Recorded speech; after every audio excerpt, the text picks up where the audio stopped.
আসসালামু আলাইকুম। আমাদের ময়মনসিংহ জেলার নান্দাইল থানা ৭ নং মুসুলি ইউনিয়নের মেরেঙ্গা গ্রামের অবস্থা দেখেন, রাস্তা কতটুক খারাপ এবং ৪ নং ওয়ার্ডের রাস্তা কতটুক খারাপ দেখেন। একটা টাক আটকে রয়েছে প্রায় এখানে আটু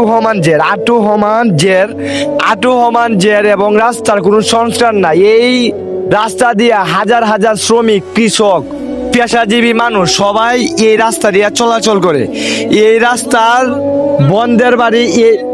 বন্দের ফসল এবং যত জমির ফসল আছে সব এই রাস্তা দিয়ে উঠে, কিন্তু এই রাস্তার অবস্থার কারণে আমরা ঠিক মতো হাইটার পা যাইতেছি না, শিশুরা স্কুলে যাইতেছে না, আজকে একটা রুগীর কিছু হইলে একটা কিছু যাওয়া যাইতেছে না। এই রুট করে সবটা ব্লক হয়ে গেছে এবং পানির লাইন বন্ধ, A to Z এই রাস্তার সমস্যা। এই রাস্তা প্রায় 100 ফুট পর্যন্ত রাস্তা নষ্ট হয়ে গেছে এবং এই রাস্তা দীর্ঘমেয়াদী 4-5 বার এই রাস্তার কাজ চলছে, কিন্তু কোনো সময় এই রাস্তার কাজ সম্পূর্ণ হয় নাই।